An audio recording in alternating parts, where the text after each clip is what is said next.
लक्ष्मण लाल कर्ण, राज्य सलाहकार आईसी लोहिया स्वच्छ बिहार अभियान से आपका स्वागत करता हूं। और हमारे साथ जो आज स्वच्छता चौपाल में शामिल हैं, तो हमारे साथ स्वच्छता के क्षेत्र में 3 से ज़्यादा दशकों तक कार्य कर चुके और यूएन जैसे बड़े संस्थानों में अपना स्वच्छता के क्षेत्र में योगदान दे चुके और केपीएमजी जो लोहिया स्वच्छ बिहार अभियान के अंतर्गत पीएमयू है, तो केपीएमजी लीड हैं। और हमारे साथ हैं सुनील जी जो वाश आई के जिला समन्वयक हैं। दादा, आपका बहुत बहुत स्वागत है स्वच्छता चौपाल में। नमस्कार सभी को। और बहुत एक प्रयास ये है कि स्वच्छता का जो अभी प्रचलन है, अभी जिस तरीके का एक माहौल बना है, ये काफ़ी पॉजिटिव माहौल है। इसको लेकर हमें और आगे बढ़ना है। नमस्कार सबों को। और ये जो अभियान के तहत जो शुरुआत की गई है, ये बड़ा सराहनीय कदम है स्वच्छता क्लिनिक के रूप में जो हम लोगों ने इसका शुरुआत किया है, ताकि लोगों तक कैसे पहुंचा जाए और लोगों के जो आचार और विचार हैं और व्यवहार हैं, तीनों में परिवर्तन कैसे आए, उसमें ये बहुत ही अहम भूमिका निभाएगी। सबसे पहला ये सवाल है इंद्रनील घोष सर से, जो केपीएमजी के लीड हैं यहाँ पर और लोहिया स्वच्छ बिहार अभियान में जो केपीएमजी की पीएमयू है उसको लीड कर रहे हैं। सर, ये जो 3R की आदत है, 3R कहते हैं कि कचरा को मैनेज करने का एक मूल मंत्र है 3R, कि उसको रिड्यूस करिए, रिफ्यूज़ करिए और फिर रिसाइकिल करिए। इसके बारे में बताएं कि आखिर ये स्वच्छता का ये मूल मंत्र क्या है। ये एक जो हम लोग करें कि कचरा का मैनेजमेंट, जो प्रबंधन की बात हम लोग करते हैं, तो उसमें 3R एक बहुत विशेष भूमिका प्ले करता है। और हम अगर कहें 3R नहीं तो 4R + 1D जिसे हम लोग कहते हैं, वो कहते हैं। जैसे अगर R से हम लोग क्या करते हैं, रिफ्यूज़, जो ऐसा सामग्री जो कचरा पैदा करे उसे हम लेने से मना करें, उस सामग्री को उपयोग करने से मना करें। दूसरा R है रिड्यूस, ऐसा कचरा जो कचरा पैदा करे, उन सामग्री को हम लोग मिनिमम से मिनिमम यूज़ में लाए। और तीसरा जो हमारा R है वो है रिसाइकल करना। रिसाइकल एक बहुत एक प्रयास है, जिससे क्या होता है कि बहुत सारे ऐसे सामग्री जो एक नवसृजित रूप में फिर से हमें प्राप्त हो, तो वो रिसाइकल प्रोसेस है। और D का जो मतलब होता है वो है कि जो सामग्री एकदम कोई रिसाइकल भी ना हो पाए, उन सामग्री को हम लोग डिस्पोज करते हैं या डिस्पोजल करते हैं। तो अगर हम ये 3R को लेकर चले, तो एक हमारा जो वातावरण है, जो अभी हम लोग बात करते हैं कि क्लाइमेट सेंसिटिव होना चाहिए, क्लाइमेट रेजिलिएंट होना चाहिए कि और हमारा मौसम अनुकूल होना चाहिए सब काम, तो 3R और 1D बहुत महत्वपूर्ण भूमिका अदा करता है। इंद्रनील सर, आपने बताया कि ये आदत जो है वो स्वच्छता को लेकर के बहुत महत्वपूर्ण है और हमें इसे अपनाने की ज़रूरत है। एक आम आदमी, ये जो आपने बताया कि ये आदतें हैं, अपने आम जीवन में कैसे इसको उपयोग कर सकता है, उसको सरल भाषा में ज़रा समझाने की कृपा करें। ये बहुत अच्छा सवाल है सुमन जी आपका। तो इसमें सबसे पहले हम लोग बोलते हैं कि जो भी कचरा हमारे घर में निकलता है, वो 2 तरीके का कचरा होता है। एक कचरा जो तुरंत सड़ सकता है और दूसरा कचरा है जिसे हम लोग को या तो उसे फेंकना पड़ता है या कबाड़ी वालों को देना पड़ता है। जो आसानी से सड़ जाए उन कचरों को हम लोग गीला कचरा कहते हैं, जो हम लोग अंग्रेजी में इसे वेट वेस्ट भी कहते हैं। और जो आसानी से हम लोग कंपोस्ट खाद या जैविक खाद में उसे परिवर्तित कर सकते हैं। और दूसरा जो प्रकार है वो है हमारा सूखा कचरा, जिसे हम लोग प्लास्टिक हो, जो कचरा सड़े नहीं, वो सूखा कचरा है। अंग्रेजी में से हम लोग ड्राई वेस्ट कहते हैं। ड्राई वेस्ट को मैनेज करना थोड़ा सा कठिन है, क्योंकि इसमें अलग अलग तरीकों का इस्तेमाल किया जाता है। अगर घर में हम लोग व्यापक रूप से लोगों को अवेयर करें, लोगों को बताएं कि गीला कचरा क्या है, सूखा कचरा क्या है, और उसे अलग अलग हम लोग घर पे ही उसको सेग्रीगेट करें, उनको अलग अलग करना सिखाएं कि कौन सा गीला कचरा और कौन सा सूखा कचरा है, तो हम समझते हैं कि घर से ही कचरा अलग अलग होने लगेगा। और गांव में हो या नगर निगम में भी हो, तब हम लोग अलग अलग स्तर पर हम हमको दोनों प्रकार का कचरा अलग अलग स्तर पर अलग अलग मिल सकता है। और इसमें एक और सबसे अच्छी बात है कि अगर हम लोग बच्चों को अवेयर करें, बच्चों को अगर हम अवेयर करें और महिलाओं को अवेयर करें, क्योंकि अधिकतर समय महिलाएं घर पे रहती है, वो काम करती हैं, तो इनको अगर हम अवेयर करें कि गीला कचरा क्या है, सूखा कचरा क्या है, तो हम काफ़ी हद तक लोगों को ये मैसेज पहुंचा सकते हैं कि सेग्रीगेशन या उसको अलग अलग करना क्यों ज़रूरी है।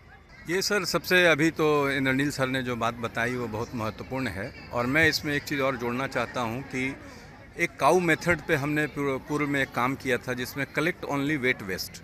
तो अगर घर के स्तर पे केवल अगर हम लोग 6 दिनों तक या 4 दिनों तक अगर केवल वेट वेस्ट लेते हैं और ड्राई वेस्ट जो है उसको सिर्फ 1 दिन लेते हैं, तो हमारा उसका प्रबंधन करना बड़ा आसान हो जाएगा। और ये एक बहुत ही आसान तरीका है जिसे लोग समझ नहीं पा रहे हैं। और घर के स्तर पे जो हम लोगों का एक कॉन्सेप्ट था कि जीरो वेस्ट की तरफ कैसे बढ़ें, ये जो एक कॉन्सेप्ट है उसमें हमने इसका प्रयास किया। तो उसमें जन समाज और समुदाय से मेरी आग्रह ये होगी कि घर के स्तर पे ही होम कंपोस्टिंग करने का प्रयास करें, ताकि सारे का सारा कचरे का प्रबंधन आपके घर के ही स्तर पे हो जाए, ताकि घर से कोई भी कचरा आपका बाहर ना जाए। गीला कचरे का आप कंपोस्ट बना लें, जैविक खाद बना करके उसको किचन गार्डन में उपयोग करें, ताकि वो आने वाले समय में आपको काफ़ी उत्पादित और अच्छा फल मिलेगा। जो कि हम लोग बोलते हैं कि ये बड़ा केमिकल्स मिला हुआ सब्जी आ रही है, तो आप उससे भी निकल सकते हैं।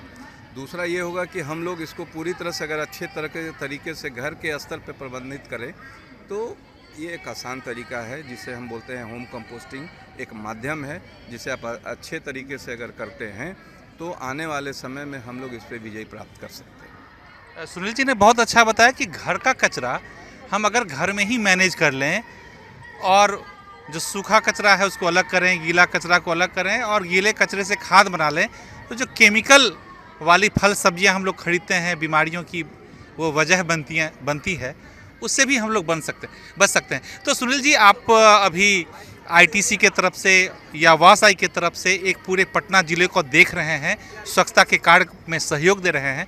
एक आम आदमी अगर ये पूछे कि गीले कचरे को हम जमा कर लें लेकिन उससे जैविक खाद अपने घर में कैसे बना सकते हैं, तो ये ज़रा बताइए कि साधारण सा आसान कैसे तरीका हो सकता है। ये बड़ा सरल ही माध्यम है। जैसे कि आपने देखा होगा कि सरकार के माध्यम द्वारा 2 डस्टबिन उनको दिया गया घर के स्तर पर, एक गीला ब्लू और एक हरा। तो हरे वाले में उनको गीला कचरा डालना है, ये तो उन लोगों के दिमाग में पता है कि हमें क्या करना है। इसको 30 दिनों तक लगातार आप उस डब्बे में 20 लीटर के डब्बे में, क्योंकि ये 300 ग्राम 400 ग्राम ही कचरा निकलता है घर का गीला कचरा, उसको आप डालते जाएं रेगुलरली और 40 दिनों के अंदर में यह पूर्णतः खाद बन करके तैयार हो जाता है। 40 से 60 दिनों के अंदर इसका अंतराल रहता है, जिसको आप धीरे धीरे अपने घर पे ही स्तर पे थोड़ा सा पानी का छींटा मारें, फिर उसको थोड़ा ऊपर नीचे कर दें। तो इसमें बदबू अगर आने का भी संदेह होता है लोगों को कि घर के स्तर पे अगर हम बनाते हैं तो बदबू आएगी, तो उसमें करना कुछ नहीं, उसमें थोड़ा हल्का सा गुड़ और दही मिला करके उसमें मिला देना, ताकि फर्मेंटेशन बड़ा फास्ट हो। तो ये करने पे मैं देखा कि मैं 2-3 जगह इसका प्रयास भी किया हूँ, तो बड़ा सफल प्रयोग हुआ है। और हम अपने क्षेत्र में भी जो हमारा लाइट हाउस इनिशिएटिव जो खुसरूपुर है, वहाँ भी हम कर रहे हैं और लोग इसके प्रति जागृत हो रहे हैं और ये आने वाले समय में एक नज़ीर बन के निकलेगा।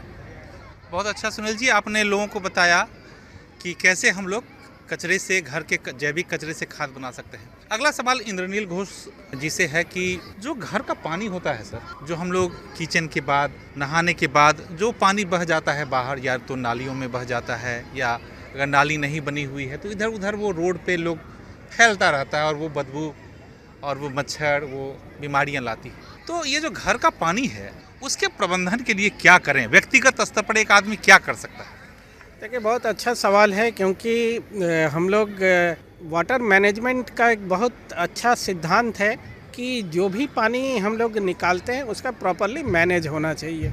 और सरकार भी यही चाहती है, और लोहिया स्वच्छ अभियान, बिहार अभियान का भी ये एक बहुत बड़ा उद्देश्य है कि हम अपना घर का पानी जो बेकार होकर बाहर निकल रहा है उसको हम लोग कैसे मैनेज करें।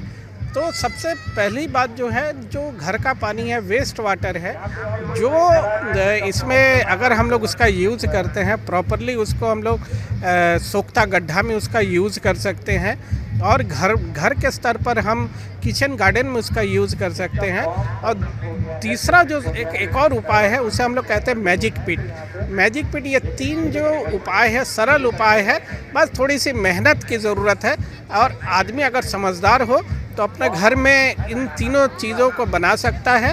और जो वेस्ट वाटर है, जिसे हम लोग बोलते हैं ना धूसर जल, ग्रे वाटर इंग्लिश में, उस पानी को हम लोग आसानी से मैनेज कर सकते हैं। इसमें 2-3 फ़ायदे हैं।